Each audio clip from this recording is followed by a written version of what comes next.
Thank you for coming. Over the past several months, detectives from the Kern County Sheriff's Office Special Victims Unit have worked an undercover situation where they were online, and we had detectives that portrayed young people from the age of 13 to 16 years old.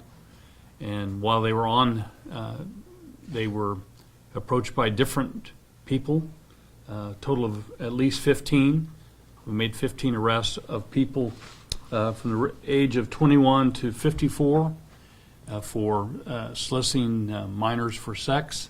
And the troubling, most troubling thing, it's all troubling, the most troubling thing was every single one of them were charged with trying to arrange a meeting with a minor for sexual acts.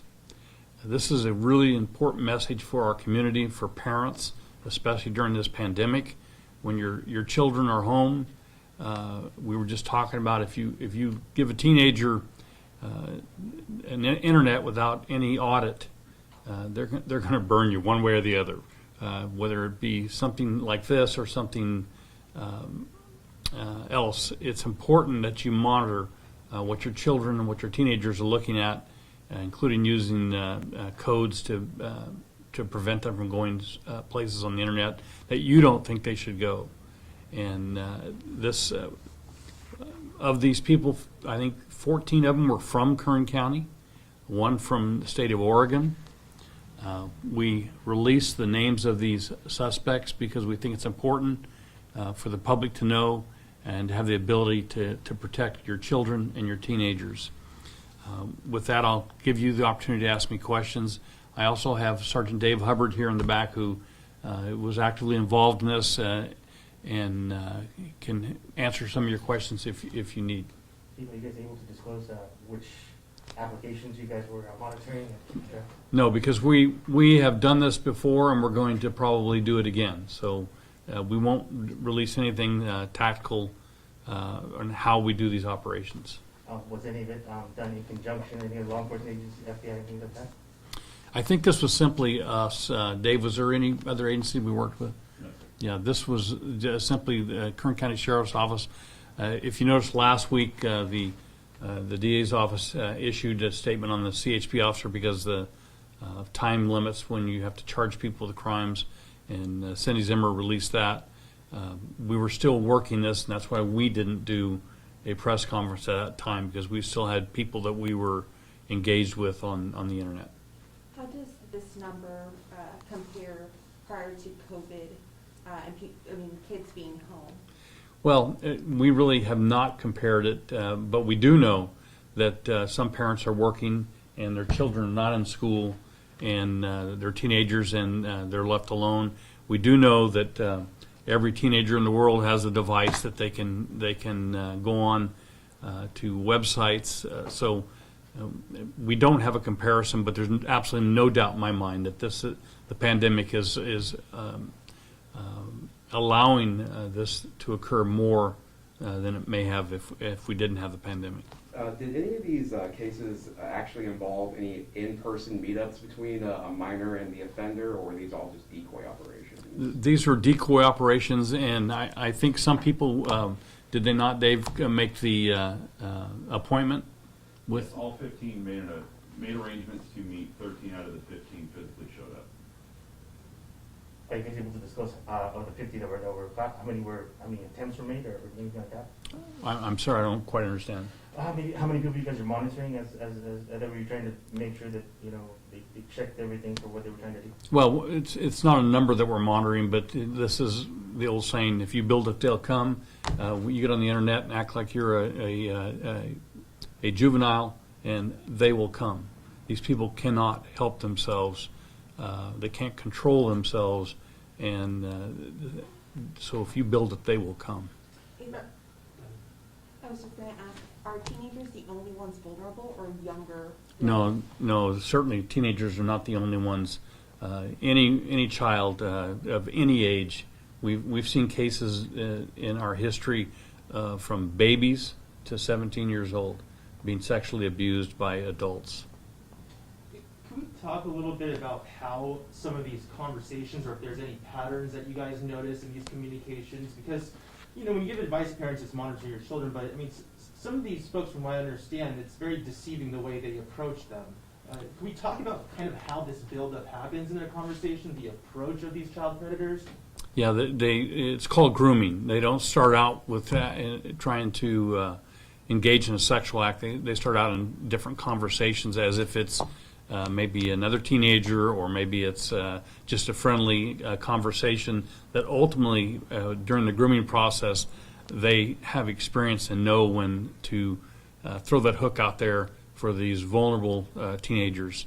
And they're all different. They all work differently, and there's no one sure way to protect your children except to monitor what they're doing. And when you see someone on there that's making an inappropriate comment, or you find something sexually provocative or porn on your child's device that was sent to them by someone else, those are huge clues that there's something, this person's trying to groom this child for sex. Are there any certain populations that you feel are more vulnerable to these types of the grooming process, whether it be like socioeconomic or racial?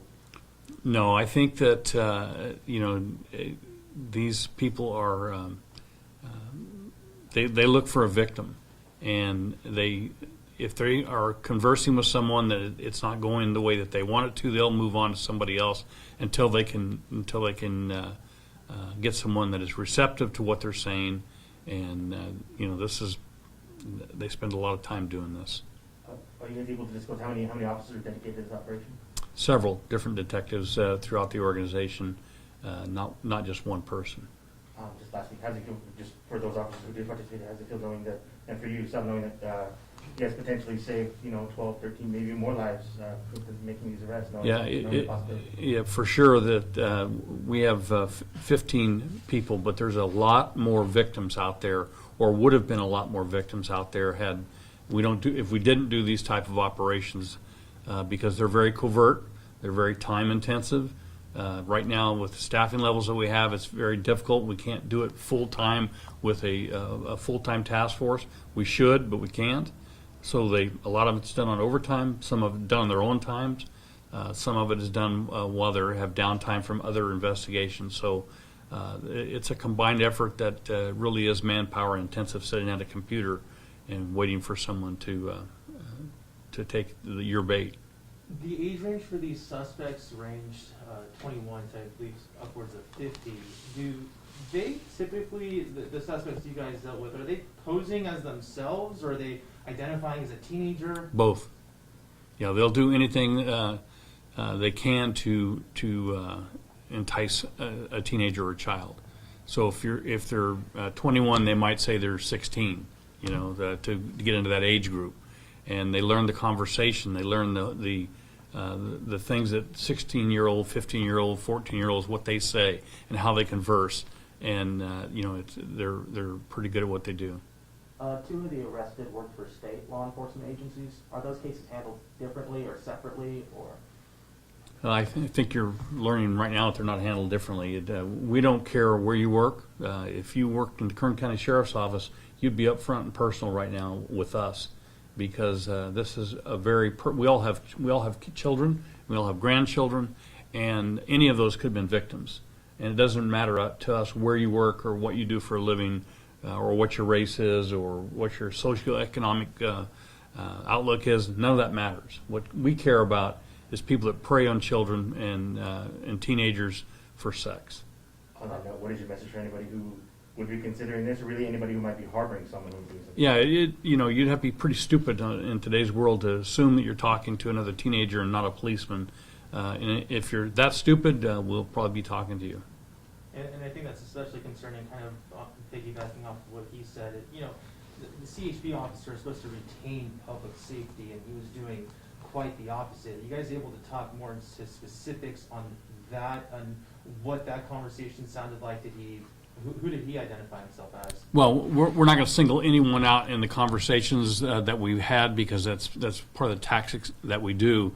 But we did have a conversation a little while ago about the opportunity of a police officer that tends to do these things, they have a patrol car with a red light, and those things are very troubling to us in the business because it makes us all look bad. And right now, in the world that we live in, negative publicity is not something we're looking for. But unfortunately, we hire from the human race. We do everything that we can to keep from hiring someone that is not fit to do this job. But we're not, we're not magicians, and we can't get inside somebody's head that to sometimes what they're really thinking. Now, what is the conversation that parents should be having with their kids? Obviously, you mentioned oversight is important, but how should a parent have that conversation with their teenager or even younger child, explaining the red flags and what to look out for and what action steps to take as a response? I think you have to be open and honest with especially a teenager.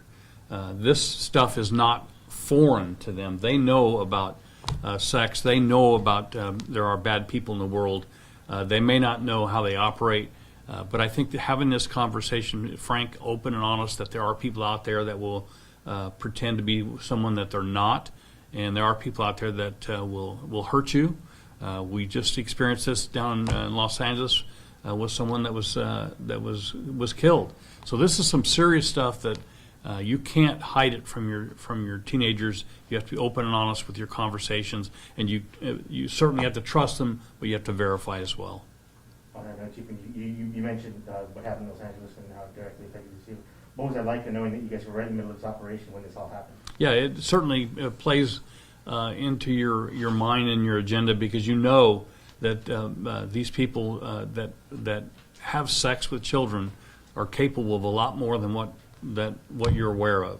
I'm not saying that all of them are homicidal, but what I am saying that people that will actively go on the internet and try and recruit children for sex, I don't know what their boundaries are, and that's part of what we deal with. Does that make this kind of task force like this that much more significant? How significant is that for you? Yeah, it's extremely important in today's world, and especially with the pandemic and with the internet, everyone having access to it. It's one of those things that we have to actively do, and we have to encourage the parents to actively be involved in your child's life. Know what they're doing on the computer. You can go back and you can look and see where they've been. They don't even have to know you're doing that. You need to have their passwords. You need to control what they're doing, because they may be doing things just out of curiosity that may bring significant harm to them in their lives. And this is a very timely manner now. Of course, in the press release, it said how the children's lives are going to be moving more towards online. So is this operation ongoing? Is it done? How long do you guys plan on? Well, we're not going to stop doing this. We realize that in the pandemic era that we're in, that these children are home and they are not getting a lot of social interaction with other children their age or other teenagers their age. And so where are they going to go to get that? They're going to go to the internet and try and have that social life with kids their own age that probably or may not be their own age. They may be predators out there trying to hurt them. So these are the conversations that parents need to have with their children. Were any of the suspects arrested working together or in collaboration? Not that I'm aware of, no. They have a tendency to be loners. They're a lot of these people. This is as example by the two state employees. This is a secret life. This is a life that they don't want anyone to know that they have, and so they tend to stay away from groups, and they're kind of isolationist.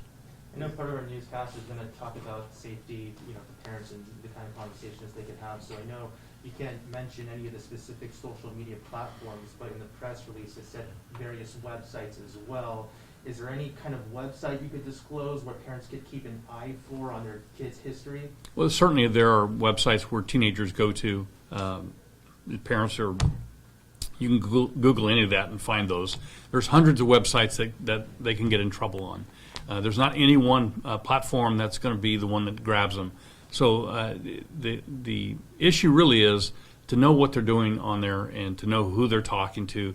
And when you go back and view a conversation from the parent, from the parental age, you readily can pick up on something that doesn't sound right. If the person's talking to your child about the type of alcohol that they like, or their breast size, or what kind of clothes they wear, anything that you and I and everybody else with a rational mind know is not appropriate, those are clues, and those are things that you need to pay attention to. And then if you find something like that, if it's even minor, just make sure that you block that.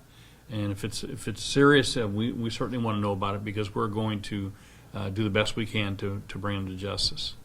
Now, this may be a stretch, but I'd rather ask. Have you guys ever seen anything related to an educational website?